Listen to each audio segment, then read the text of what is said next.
Sorry, mic was muted. Hey guys, how's it going? Okay, let me check in. Make sure everything is in order.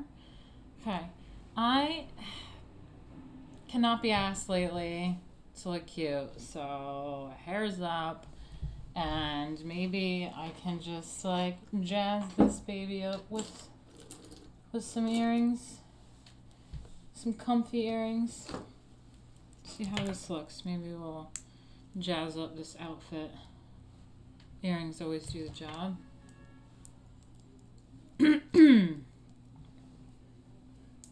Nothing like a men's shirt and some like American pants, leggings. Anyway. So, okay, how are you guys? We are doing Alchemy stream. It is, what is it? It's Wednesday. We did art stream yesterday. Let me just double check you guys can hear me now and everything's okay.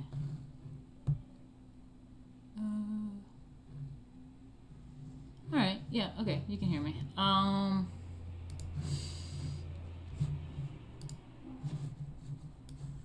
Yeah, so it is Wednesday, so it is Alchemy stream, and it is in particular outer Alchemy stream.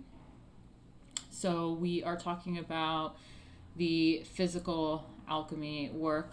A lot of times it is this book that we're going through, which is in the description. It is The Path of Alchemy by Mark Stavish. I'll put the link in here anyway for you, in case you can't see it in the description right now. But this is a really, really great practical book that is not too cumbersome to read. I really like this book. Happy Lent, guys. Catholics out there, happy Lent. And I would love to have something prepared. Unfortunately, it's not Inner Alchemy Day, but there could be some Outer Alchemy where we talk about calcifying and ash, because that deals with what we're working with here with the Outer Alchemy and the chemistry and calcifying things and working with ash and stuff. So it could fit in there, but you know, it was time to do all that extra research. Just gonna say happy Lent and move on. We'll continue where we left off.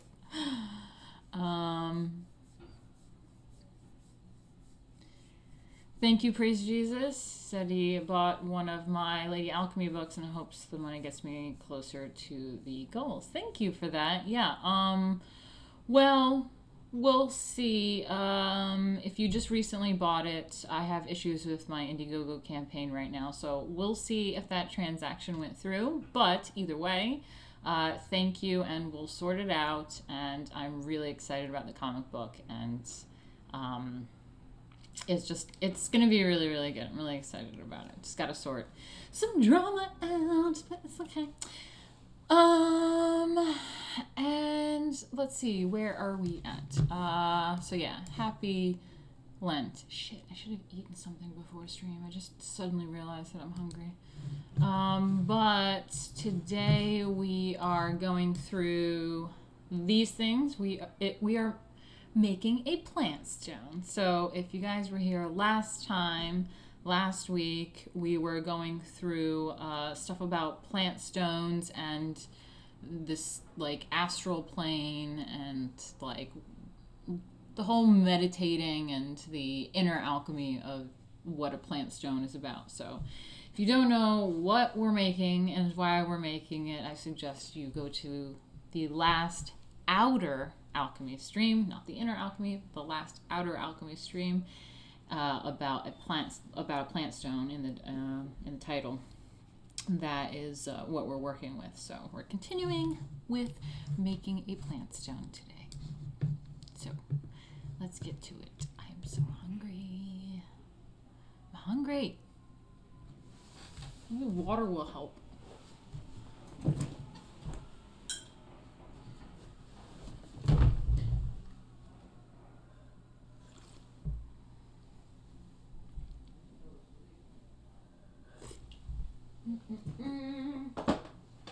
Okay.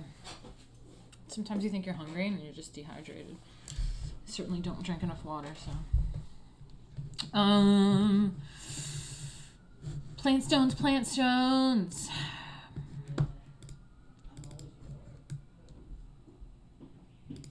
Window capture device.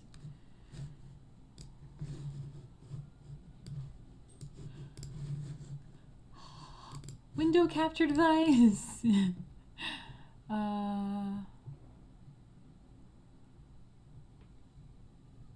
don't know, where is it? Where is it? I don't see it. Sorry, guys.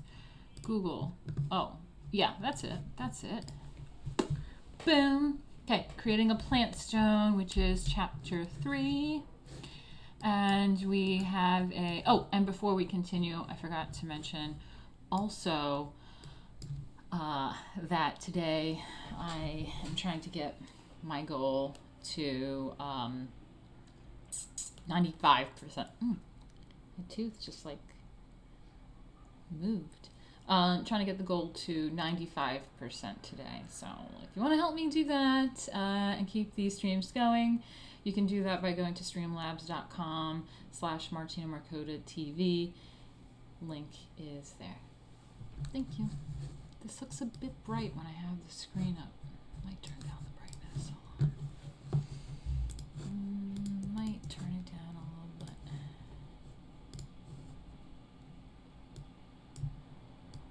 Ooh.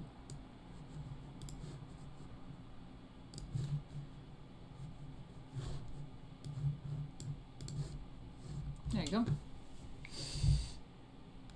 Ready, guys? Ready? Okay. Creating a plant stone. Chapter overview. Plant stones for mastering the astral world. That's what the last title was. Oh.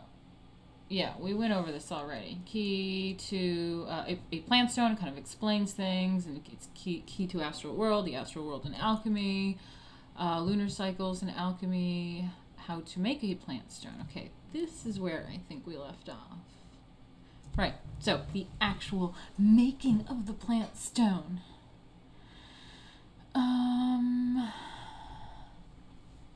The process of making a vegetable stone. So remember, there's the different kingdoms. There's the vegetable kingdom, then there's the animal kingdom, mineral kingdom, and then there's the animal kingdom. The process of making a vegetable stone is similar to that of making a spagyric tincture, as previously described. If you go to the previous outer alchemy streams, there was the process for making a tincture, so you can go over that. It's very exciting stuff. However, instead of having the option of disposing of the plant residue or salt, you must calcine it and keep it for future use in order to make a plant stone. So when we made the tincture last time, it was like, what was it? You take alcohol, a certain proof of alcohol, and you take a certain herb, whatever herb you're deciding to work with, and you choose that herb for whatever reasons you have to choose that herb, whether it's for making a certain ritual spell or something, or if it's trying to heal, or if it's to heal an ailment that you have for medicinal purposes, whatever reasons that you have for using whatever herbs you have, you take them and you put them into the alcohol for 7 days and 7 nights, or the grand 40 days and 40 nights. And you just shake it up and you give it your energy and whatever, and you make the tincture. So the process before was, taking that herb, putting in the alcohol, shaking it up, letting it sit or whatever. And then you take it out and you take that plant matter that was like sitting in the alcohol for whatever time period, and then you like calcinate it and you like start burning it or whatever, and doing shit to it. So there's different things that you do with the plants and the alcohols and the like whatever. So they're telling you how an option, instead of like discarding the plant residue, or salt is what they call it, you must calcine it and keep it for future use in order to make a plant stone. If the salt, plant matter, that's what they call it. So there's like the 3 things. If you remember, just go back to the other chapters if this gets confusing. But if the salt you obtained from the plant matter is insufficient in volume because you did not use a large amount of herb, you may substitute sea salt. In the event that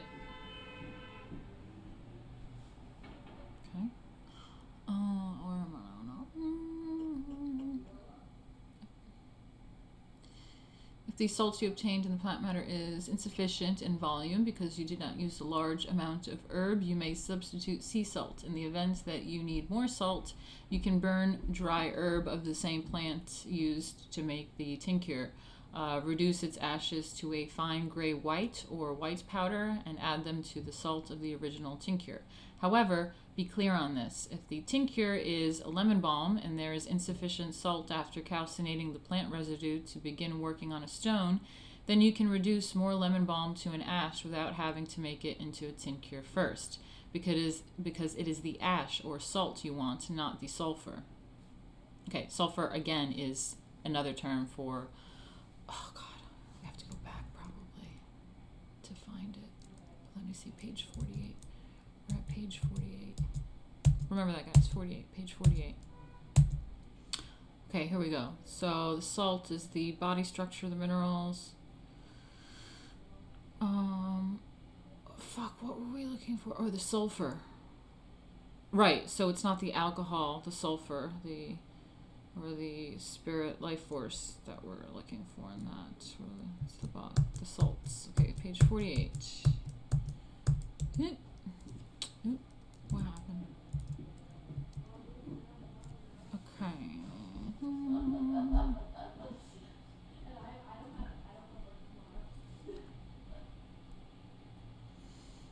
Let me see. Then you reduce more lemon balm to an ash without having to make it a tincture first, because it is the ash or salt you want and not the sulfur. You should not substitute other plants, as they will differ in their planetary signatures, thereby affecting the outcome of the experiment. Leaching salts. Leaching of the salt may also yield up a greater process of the final stages of balancing the elements. The equipment needed is a smooth, flat... Okay, wait, let me think about that again. Leaching salts may also yield up greater process in the final stages of balancing the elements. Oh, okay. The equipment needed is smooth, flat bottom glass or Pyrex baking dish. Have one of those. Several ounces of distilled water. Distilled water can be purchased from a grocery store or drugstore, or you can make it. It's the next chapter, it's distillation. Done it before. Desk lamp or toaster oven. Butter knife, spatula, or other instruments to scrape the salts off the surface of the baking dish. Salts calcinated to a gray-white color. Container for the salts. Okay, so leaching the salts. Leaching is accomplished by placing the salt in a thin layer on the surface of the glass or the Pyrex baking dish. So again, when they talk about salt, it's the burnt ash. It's the ash of the herb that we're dealing with.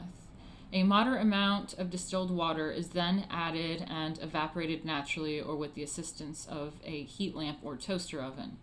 The salt is then scraped off the container, ground, and recalcined. Experience has shown that leaching can be done in 15 to 30 minutes if the salt is finely spread and the heat source is close by. A simple desk lamp with as low as 7.5 watt bulb will be sufficient. The sulfur and mercury, which have previously been together in the tincture. So these are some things that we have to memorize from the previous chapters, is exactly what salt is, what mercury is, what sulfur is. We have to ingrain ourselves to understand when we read that, to think of it as the plant matter and the ash. When they talk about it, the salt and in this form it's ash. So when they keep saying calcinate the salt again, it's keep doing that process of the ash and burning it over and over again and drying it. So that's basically what leaching it is. So the sulfur and the mercury, which have been previously together in the tincture, in some instances are separated into their respective aspects. Thus, in the creation of a stone, we have 3 separate materials that we will recombine in the alchemical laboratory. If separation of the sulfur from the mercury or essential oils from the alcohol, okay, so that's what we have to think about. So the essential oils is the sulfur and mercury is the alcohol from the tincture that we're working with. So there's alcohol,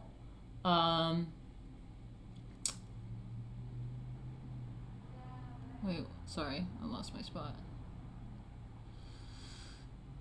There's the alcohols and the from the tincture, and the essential oils from the herb in the tincture, and the actual plant body masses. So that's the salt. But the essential oils and the mercury were together in that process, and now they are, if separation of sulfur and mercury or essential oils from the alcohol is not possible because of equipment limitations, they may be used together, but this may affect the quality of the stone produced. An artificial plant stone may also be made with sea salt, alcohol, and high-grade essential oils of the desired plant. Lame! Don't make a fake one. Do the plants and shit, and do the whole process.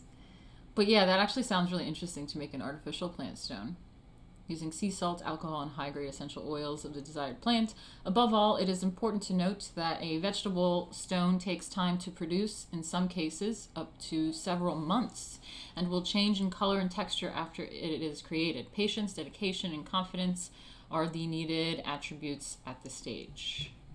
Then we're going to go into the method of actually making it. How exciting. How exciting.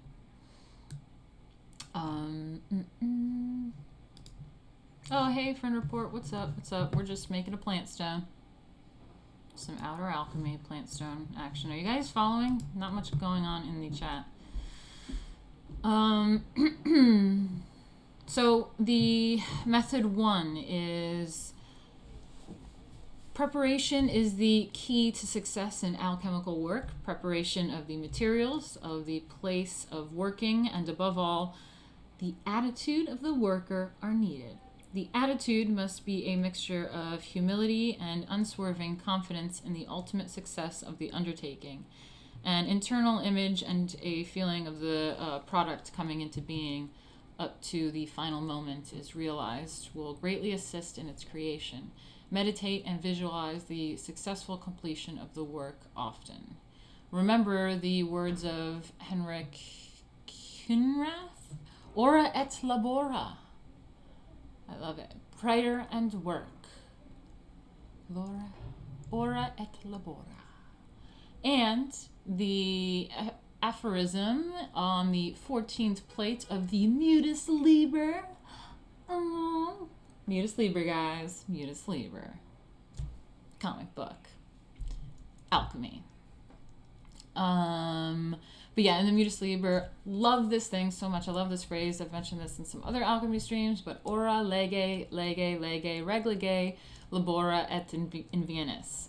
Or pray, read, reread, work, and you will discover it.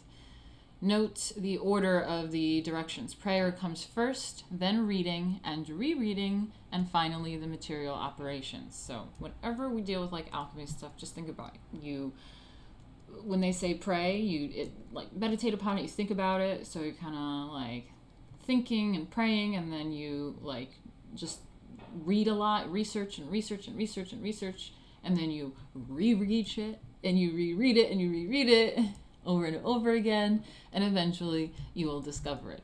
But yeah, love that. While alchemists work alone, or at best with a mate, they do the work not for themselves only, but to assist in the relieving of pain and suffering of others. Their motive is well expressed in the motto of the Knights Templar, which comes from the 115th Psalm, and which they say in victory, non nobis domine. Non nobis sed nomini tu da gloriam. That is, not unto us, O Lord, not unto us, but unto thy name give glory. And this is ever the motto of a true alchemist. Oh, I love that. There's so many great things that sometimes you come across in this, in these streams, that I'm like, oh, that would be like, that's a great tweet, like that's a great quote, like pull that. But I never stop and write it down or mark it off, and then I just like regret it, because I'll be like sitting in bed being like, what was that? That was like a really good point that we like went through on stream, and it's like a good way to get other people to see what we're doing in this stream, and like how interesting it is by pulling some things from it. And but if you guys do it, if sometimes you guys come across some concepts or ideas that we go over on stream, quote that shit, and tag me in it, and get people on Twitter to kind of see the conversations that we have in these streams. Let me see where you guys are at. You guys are not saying much. You're right. You guys okay out there? Okay, where am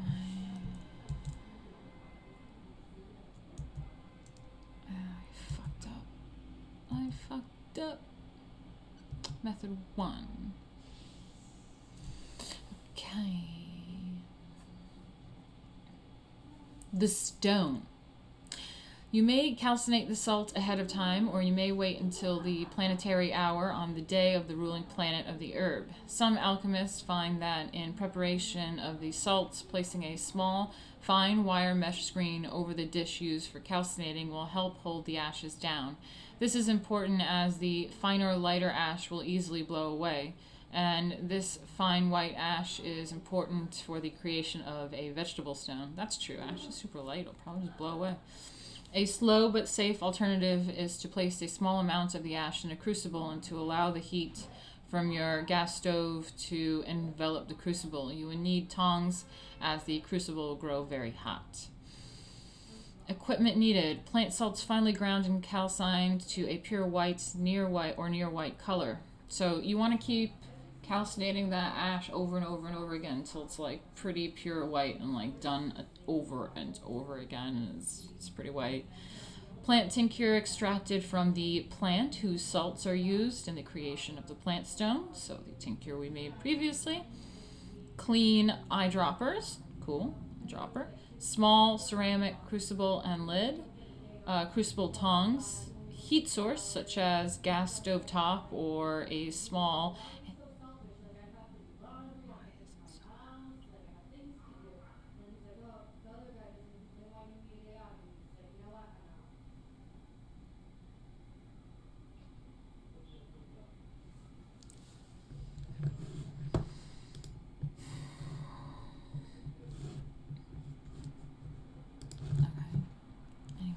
was I? Small ceramic crucible.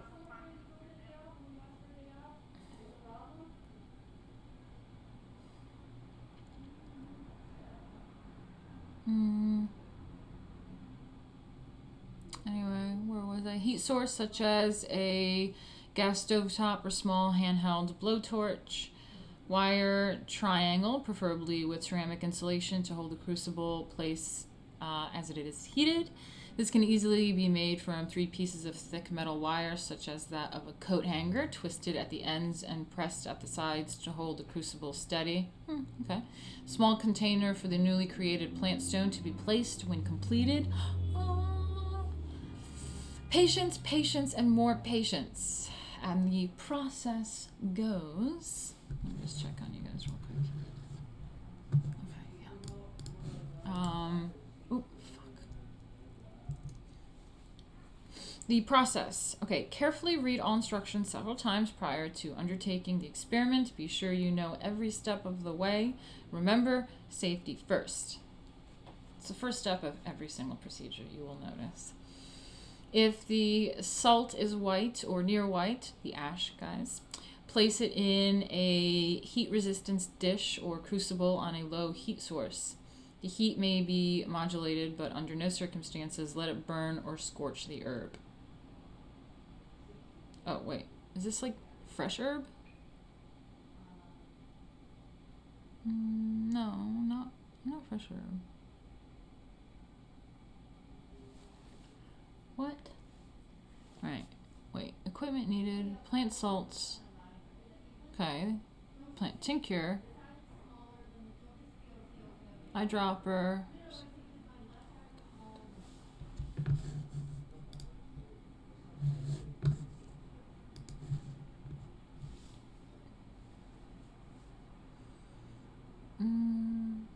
Yeah, I don't see any fresh herbs, so...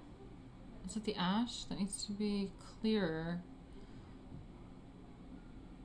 Oh yeah, it is the ash. It says if the salt is white or near white, place it in a heat resistance crucible on a low heat source. Heat may be modulated, but under no circumstances let it burn or scorch the herb. Okay, yeah.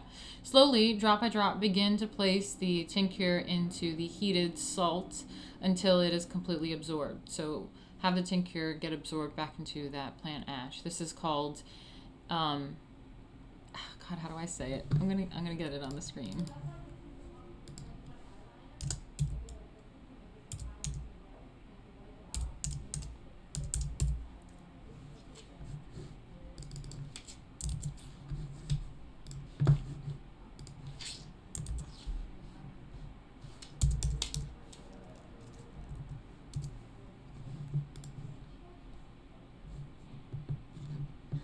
Imbibition.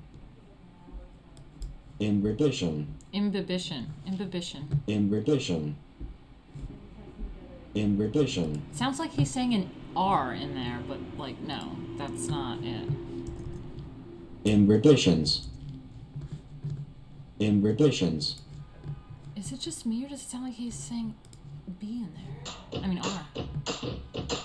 It's causing an enormous increase in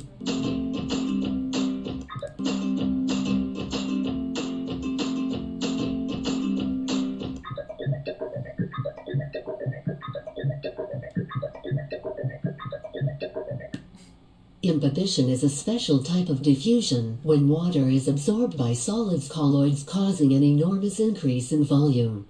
Examples include the absorption of water by seeds and dry wood. If it were not for the pressure due to imbibition, seedlings would not have been able to emerge out of soil into the open. They probably would not have been able to establish.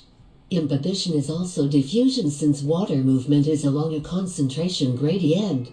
The seeds and other such materials have almost no water, hence they absorb water easily.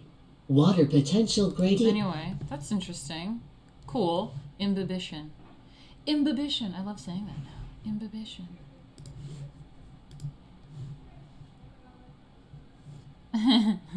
What did I just walk into? Hey Jay, what's up? Jay, we are making a plant. We are making a plant stone. We are making the philosopher's stone. No, it's plant stone. but getting there.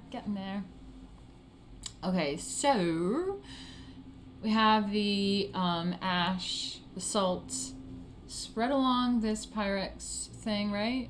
Is it a Pyrex? Whatever, like a thing, and it's being like heated, and then you imbibe it by dropping some of the tincture and have the ashes absorb the tincture and imbibition.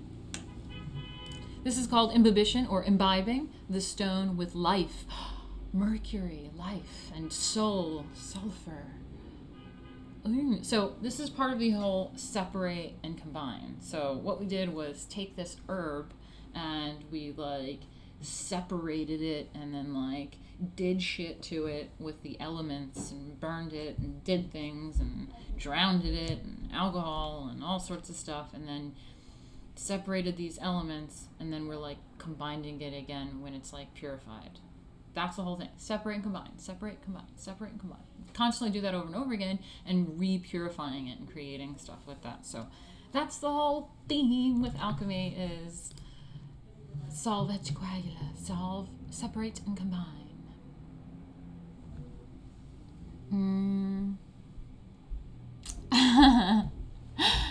Spencer, that's hilarious. I love that. I don't know about you, but I usually use plants to get stoned. Pretty confused on this new method, though. I love that. Thank you for that. I'm starving.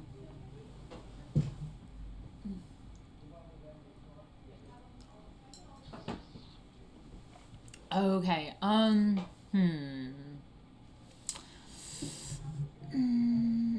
Okay, so slowly, drop by drop, begin to place the tincture into the heated salt until it is completely absorbed. This is called imbibition or imbibing the stone with life, mercury, and soul, sulfur.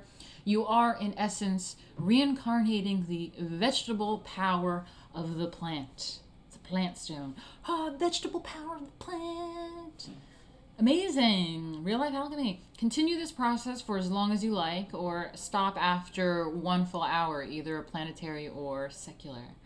Begin again either next week or by another day, preferably Saturday on the planetary hour of the planet. If this is inconvenient, because there's planetary hours and it gets all interconnected and shit, then begin at any hour when the work can be done. Between the phases of imbibition, keep the stone in a place away from prying eyes, if possible, sunlight. Whether it be in the womb or under the earth, many good things like to grow in the dark, like a little seedling. When the stone will accept no more liquid, place it where you can observe the changes that may take place over the next few months. If possible, store the stone near a heat source, such as an incubator, or near a gas oven range with a running pilot light if one is available. If the stone suddenly gels, quickly pour it out of the crucible into a thimble, as it will harden and be difficult to get out of the porcelain crucible. This hardening is desirable compared with the softer, easily consumable stones that may appear. If the stone is soft, like licorice, then it may be ingested in small slivers until the tongue, under the tongue. Okay, so you get this little thing, you made a plant stone, and you take a little licorice off. It may be ingested in small slivers under the tongue or with a glass of distilled water. If the stone is hard, then place it in a glass of distilled water for several minutes so that it may transfer its power to the water, and then drink the water. Okay, we're getting superpowers here. If the stone is perfected, repeated immersion will not degrade or attack the stone. Otherwise, expect it to dissolve over time. It is imperative that you keep a careful record of the days, times, and phases of the moon during which the work is done. It is strongly urged that work not be done during the dark phase of the moon. New moon and full moon periods are most beneficial, as with most psychic activities or projects. A plant stone. How exciting! I want to try it. I want to do it.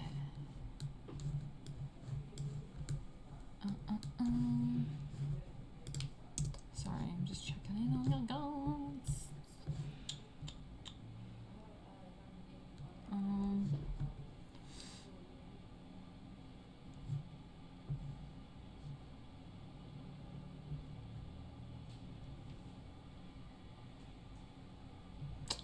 Anyway, okay.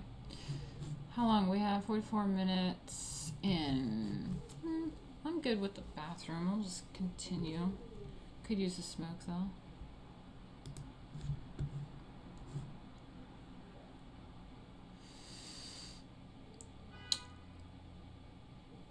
Yeah, anyway, that was exciting. What do you guys think about that so far? Let me see what... hold on. Let me just see what the internet says about Plantstone. Plantstone Alchemy.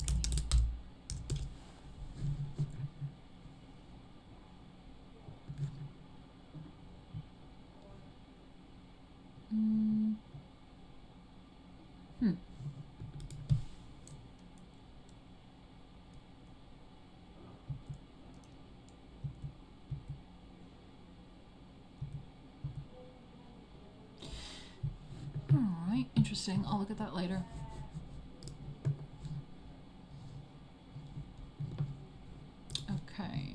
Okay, method 2. Shit, I'm gonna smoke this so bad though. What if my mom comes into my stream? She can't see me smoking. Hold on. Just give me a second. You guys read.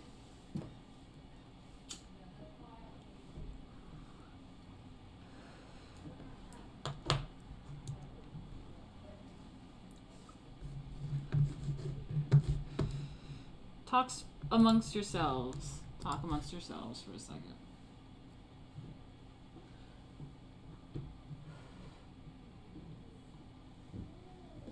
How are you guys doing? Don't mind me.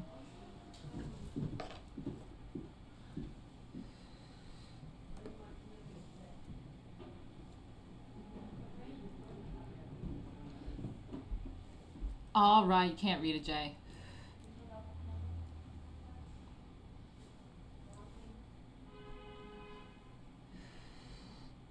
Nice, friend report. Nice. I wish I could just like openly smoke, but like sometimes when my mom comes in here, and she like freaked out one time on me because she like popped into a stream and like saw me like drinking from a wine glass and flipped out about me drinking. I was like, dude, I'm in my 30s, and it's just like a watered down like drink.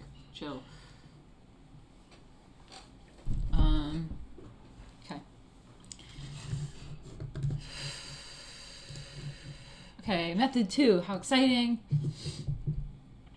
A low-tech way to make a stone without the use of open flame is to use an incubator while imbibing the salts over a period of 6 months to 1 year. Wow.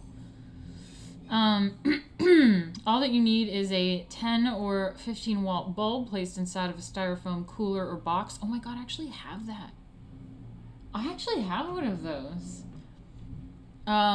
The socket and extension cord can be unscrewed from the standard work light found in a hardware store.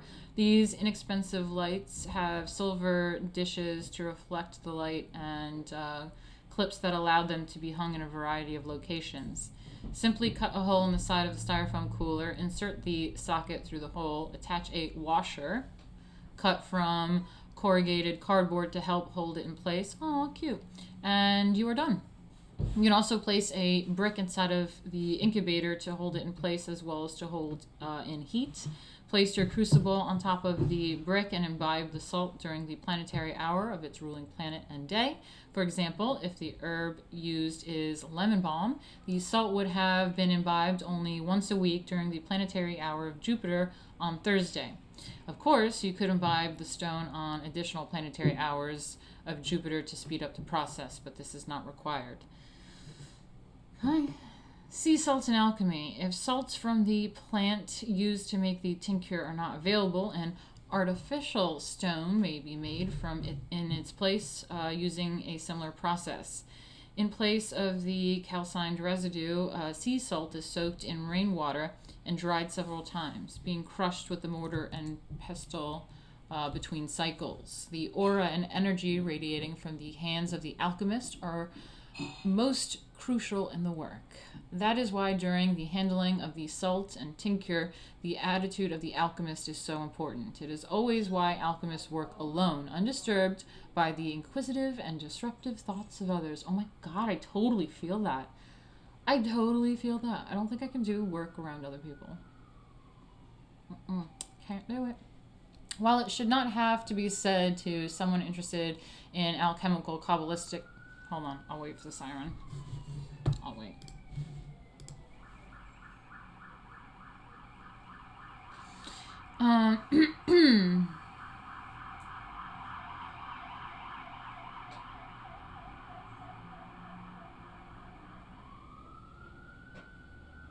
Yeah, man. I'm from upstate, though, so I'll just go upstate. I'm going to the country and the mountains, the clear water. Okay, while it should not have to be said to someone interested in alchemical, Kabbalistic, or Hermetic work, we will state it again to drive the point home. Thoughts are real things on their way to becoming tangible in our material world.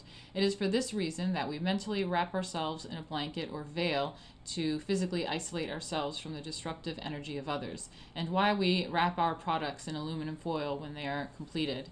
Alcohol is very susceptible to psychic vibrations, as is cold water, and both act as a strong medium for those concentrated energies. Now, when I read this for the first time in like 2009 or 10, like 10 years ago or more, it clicked for me when it said that alcohol is sensitive to emotions and stuff, because if you drink alcohol, you get emotional. And I was like, oh my god, it totally makes sense. But anyway, consider this the next time you are at a bar drinking or drinking an alcoholic beverage. In Alcoholics Anonymous, it is said that the recovering addict must avoid stinking thinking, as that is what drives them back to drinking and drugging. When you consider that drugging, bless him, when you consider that many alcoholics sit and stew over what is bothering them while clutching an ice-cold drink between their hands, deep in an inner contemplation of failure, anger, and self-destruction, and then consume their desecrated talismans, one after another. Is it any surprise that alcohol and drug abuse is so destructive to the body, of the soul, of the individual, and society? So, like, that negative energy into alcohol is just like super destructive. It is super destructive.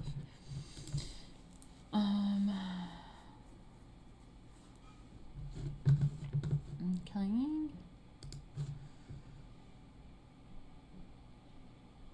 Okay, so the equipment needed. In addition to the equipment listed above, the following will be needed: French or Celtic sea salt, very specific.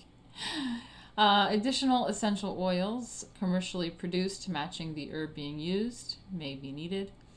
If you choose not to soak the sea salt, then crush it, imagining that, like the plant salt, it is opening itself up to the creative powers of the tincture, or cosmic energy and consciousness. On the appropriate planetary day and hour, begin the imbibing process with an eyedropper. First with grain alcohol until saturated, and then with essential oil. Repeat several times and proceed as discussed in the previous method. Modern salt refining techniques are indebted to the ancient alchemists for much of their methods. The sea and its symbols have been a rich inspiration for alchemists and mystics of all periods. It is not surprising then to learn that the ocean itself, the very source from which our physical bodies have arisen, is also the source of much of our foodstuff, as well as potential medicines. The salty waters of EAUX-NERES, Uxmaris, or mother waters, is the basis of our plasma, atomic water, and all of our bodily fluids. For this reason, only sea salt that is naturally refined and collected, i.e. organic, is suitable for this work. Salt mined from deep inland or strip mined off the beaches is alchemically polluted and will not do for this work of rejuvenation. Salt produced in the slow, natural manner containing over 84 trace minerals, many of which are absent from produced salts, and is gray-brown in color. Interesting. Interesting.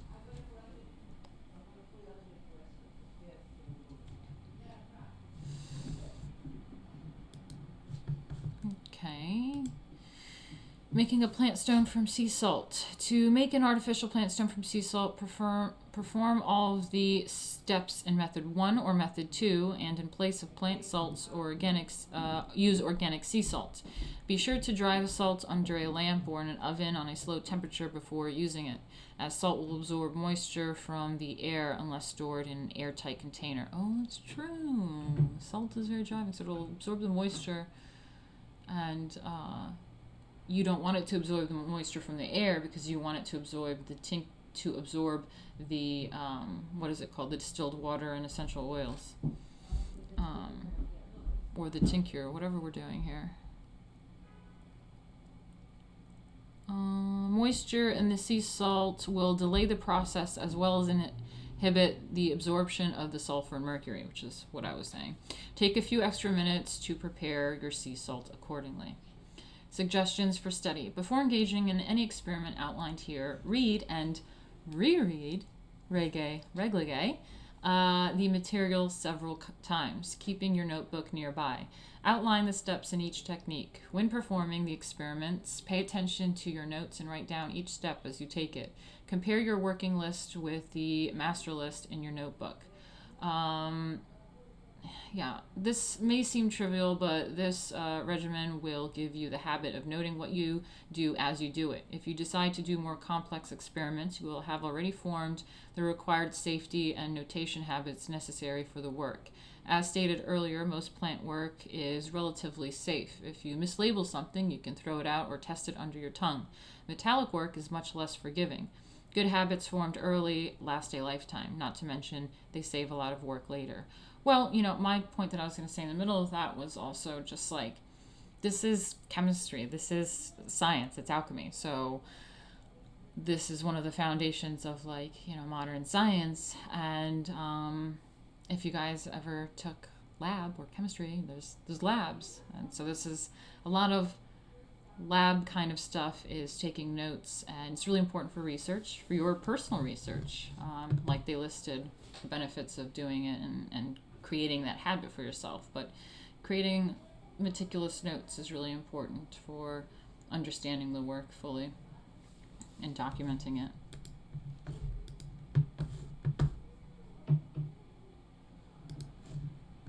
Key points. Plant stones represent a higher mastery of the etheric and astral energies than do simple tinctures.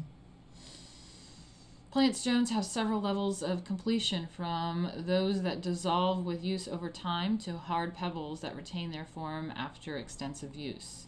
Moon cycles exert significant influence over the various phases of the work, particularly spadrix. Organic sea salt may be used as a substitute for calcined plant salts. Alcohol is susceptible to psychic vibrations, particularly when cold or in a vapor state. Our attitude when working must be positive, confident, generous, and focused on the end goal or purpose of the experiment. Ora lege, reglige, labora et invienis, or pray, read, reread, work, and you will discover it, is an important alchemical motto. Sure is. Sure is, from the Mutus Liber.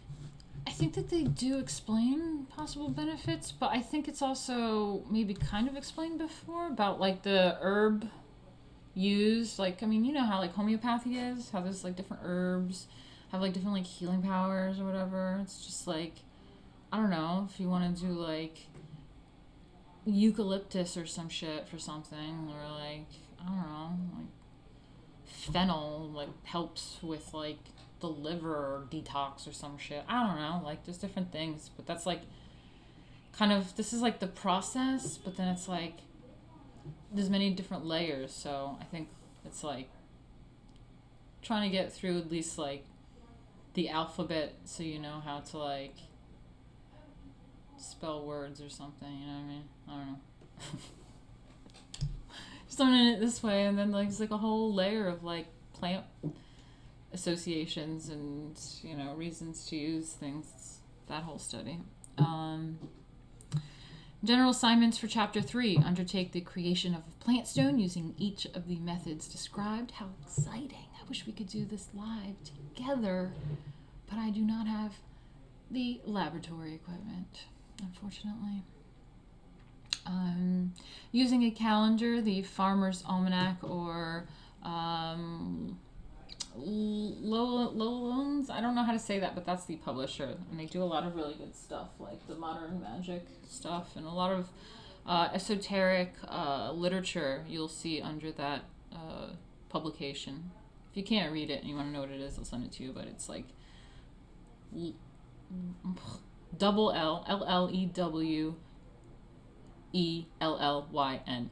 Llewellyn, Llewellyn, whatever. But yeah, moon sign book or Wicca almanac. Identify the full moon and new moon periods. Using the above almanacs or other astrological sources, locate the moon and what sign of zodiac it is currently. Locate several optimal times for creating tinctures and working on plant stones based on the information in this chapter. Meditation practices for Chapter 3. Lunar meditation.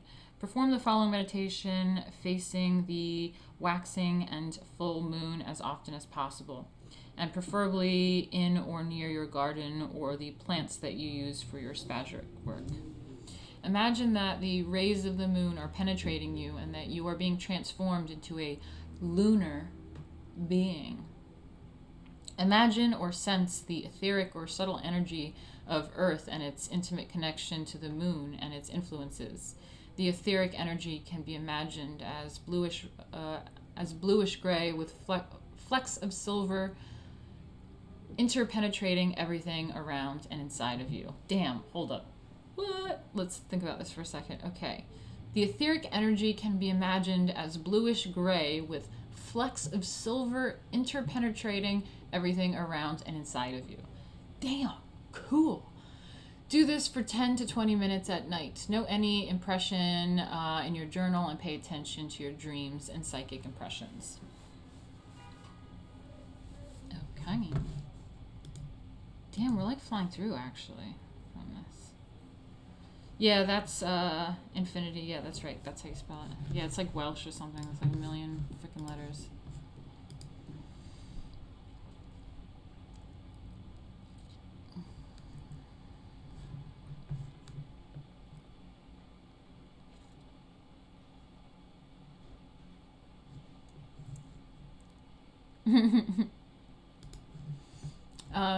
Spagyric operations. Visualizing the entire operation of making a plant stone from beginning to end in perfect detail dramatically assists in the making better products.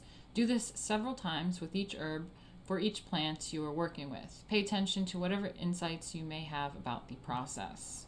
Review your outline of the spagyric process for making the tincture and calcinating the herb to make a plant stone. Visualize the entire process being perfectly executed. Add as much detail as you can from memory. Include the parts of the process you do not directly see, such as the creation of the tincture in the foil-wrapped jar. Imagine the effects of the moon on the various phases of your work. Contemplate your reasons for creating this alchemical product, and think about the success that you will have when it is completed. Do this several times and note your response to the various phases. And then we have the Great Mother. Meditate on the nature of the sea and how all of life as we know it came from it. Do some research on the sea and sea salt and devise your own meditations based on mythological and scientific information you discover. Note the importance of lunar cycles on ocean tides. Wow, so that's really interesting. So as you can see, we have chapter 4 next, which is distillation. I'm really excited about that and tell you all about that. But maybe that's something we can do, since we're like only halfway done with the stream, and I don't want to get to distillation today. I want to keep that as a separate video altogether. So I think that would be really cool to actually go through, what did they say here? Yeah, just stuff about maybe like the sea, go through the Great Mother and like look at stuff about the sea and sea salt.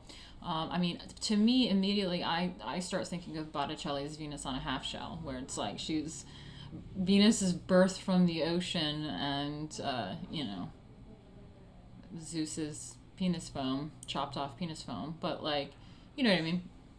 She was like birthed from the ocean, and it's creation, it's fertility, it's like, that's what that represents. And so it really definitely corresponds with what they're saying here about the Great Mother, and it would be interesting to look into it a little bit more.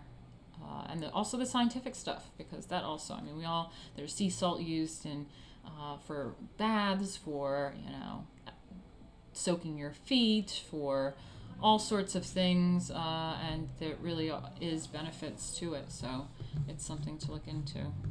And in the Bible, just ocean. Land came after, so we're birthed from the water. Botticelli, that's right, Jay.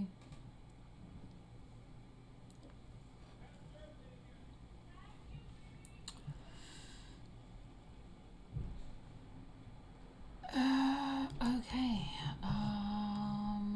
we are an hour in. I should probably take a break, just because, you know, my customary break time, and it's not like you people are helping me get to 95% today. So if you guys want to, you know, help me get to 95%, you can hit that link, or not really hit it, 'cause you can't really hit it, but, you know, go to that link, streamlabs.com/Martina Markota TV, and help me get to 95%. So, yeah. Let's go to commercial, and then let's look up some, oh yeah, eat some food, that's a good idea. But yeah, what was I gonna say? Yeah, eat some food. Yeah, no, so when we get back, we'll talk about, like, the Great Mother and all that stuff.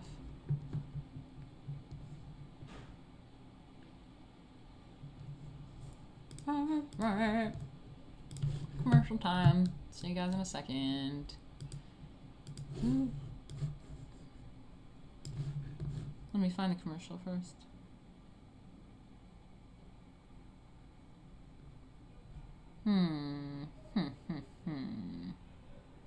Where is it? Oh my god. What commercial is this? Metacog commercial? Copyright free commercial? Let's go for it. Let's see what this is. See you guys in a few minutes.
We live in an era when our cities are armed with steel and concrete. Computers and electronics barricade our minds. It doesn't change the fact that there exist a lot of strange phenomena, bizarre beyond reason or logic. Most folks just don't see them. That's because we cling to order, to any tiny happiness that comes our way, and we bust our humps to blind ourselves with our desires and our pleasures. There's a world of darkness out there, beyond time or space. A world filled with evil that's undeniably real. And in that world, there are things that run wild.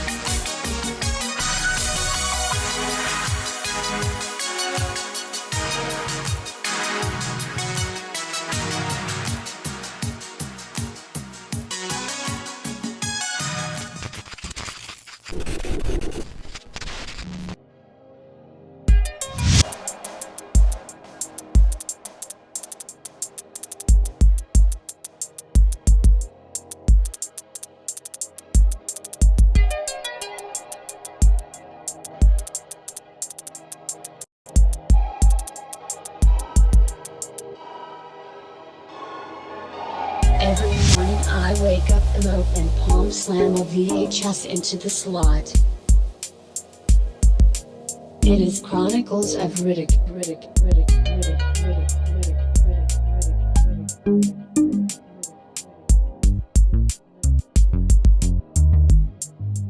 Chronicles of Riddick.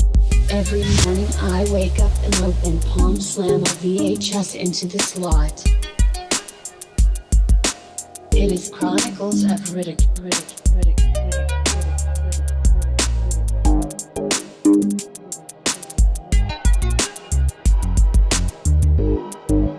Chronicles of Riddick.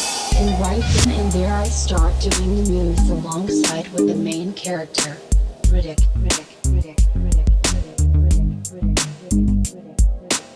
And right then and there I start doing the moves alongside with the main character, Riddick.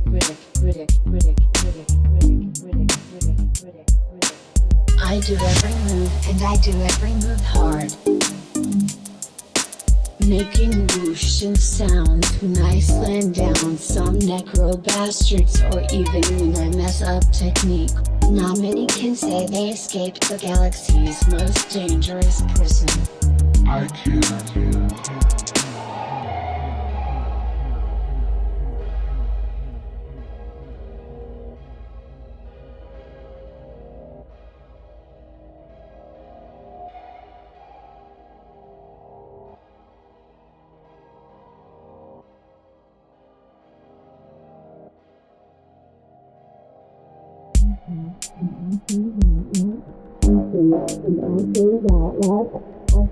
And I say it out loud.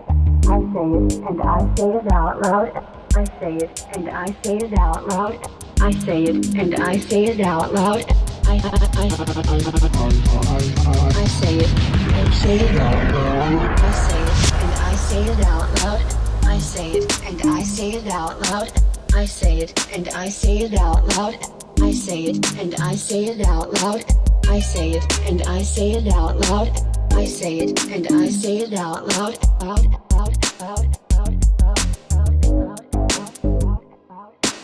I say it and I say it out loud. Every day to people in my college class, and all they do is prove people in college class can still be immature jerks. Immature jerks.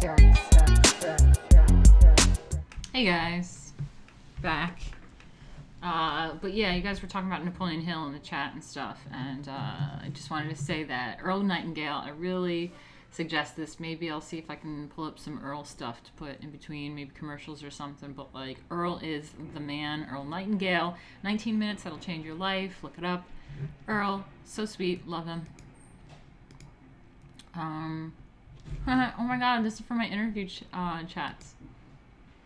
My interview chat screen. Oh, I missed that. I gotta do some interviews. I think people want to get on stream actually, so we'll do that again. Cute. Alright. Where are we? Oh yeah, we were finished doing that.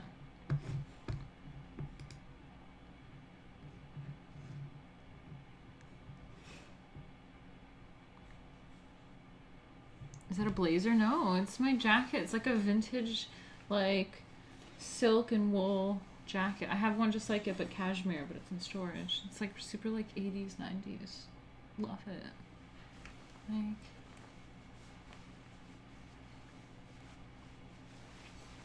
power suit, very like Helmut Newton, you know.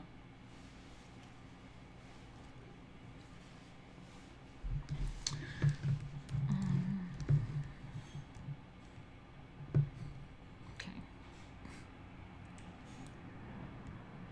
What am I doing? What am I doing? Just like to chit chat with you guys. So let's look up what is this great mother.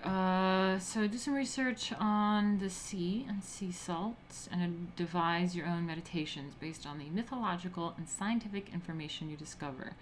Notice the importance of lunar cycles on ocean tides. So that's again, you know, the moon. Ooh, my chair and my foot is squeaking. Sorry about that. Yeah, you know how the effect of the moon, this lunar ritual meditation that they're talking about too, and this moon has an effect on the tides and water and stuff like that. So things do have an effect with the ocean and, you know, nature and the planets and stuff. Okay, sea salt. Let's do sea salt mythology. I like to do alchemy with it.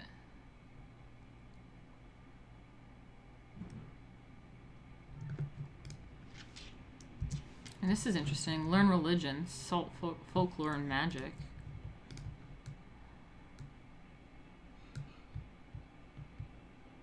Why salt was used to get rid of ghosts and keep out demons.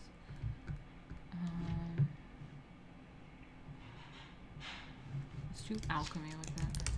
I mean, they say to research it, like, about the science and mythologies, so I would say, like, it reminds me of Venus, Botticelli. And that's what it reminds me of. Coming to birth from the ocean.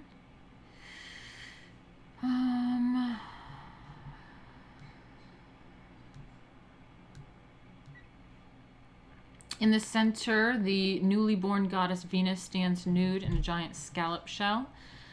Its size is purely imaginary and is also found in classical depictions of the subject. At the left, the wind god Zephyr blows at her. Aww, a zephyr is a gentle breeze coming from the west. Okay. With the wind shown by lines radiating from his mouth. He is in the air and carries a young female who is also blowing, but less forcefully. Both have wings. Vasari was probably correct in identifying her as Aura, personification of a lighter breeze. Their joint efforts are blowing Venus towards the shore and blowing the hair and clothes of the other figures to the right. At the right, a female figure who may be floating slightly above the ground holds out a rich cloak or dress to cover Venus when she reaches the shore, as she is about to do so. She is one of the three Horae or Horus, or Hours, Greek minor goddesses of the seasons and of other divisions of time and attendants of Venus. The floral decoration of her dress suggests she is the Hora of spring. Alternative identifications for the two secondary female figures involve those around the in the Primavera. The nymph held by Zephyr may be Chloris, a flower nymph he married in some versions of her story.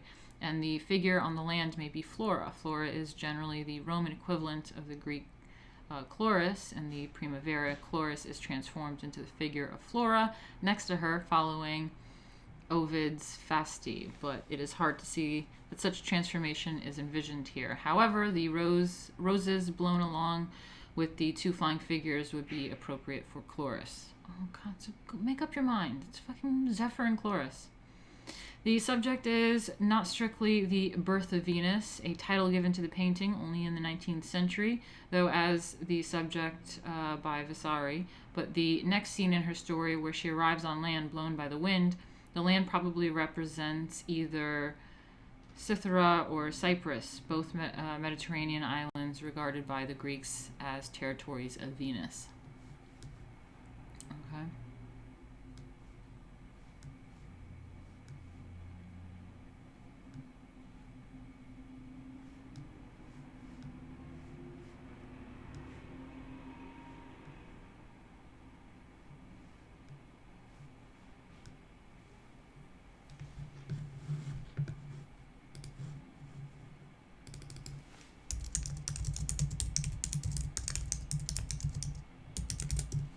Oop, oh my god, I spelled ocean like that for real.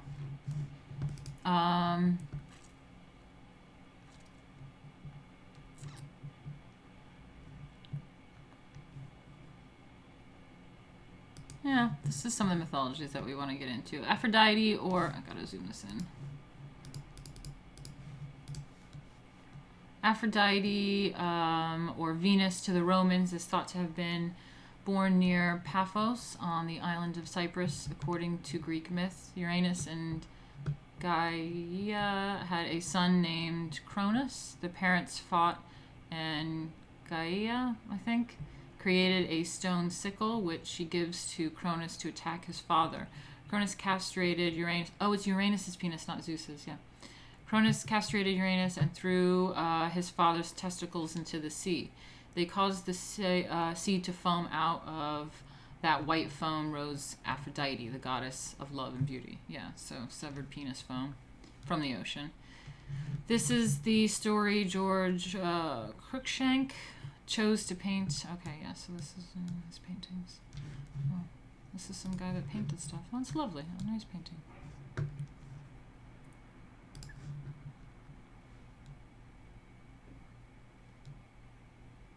She was also the patron goddess of prostitutes, an association which led early scholars to pose the concept of sacred prostitution, an idea which is now generally seen as erroneous. Oh my god.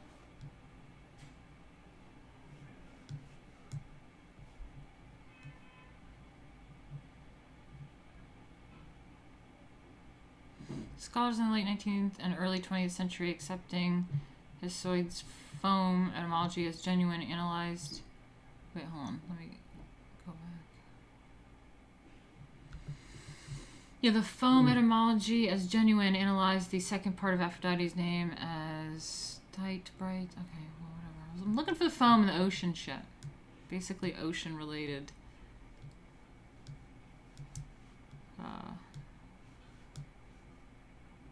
Birth. Okay, here.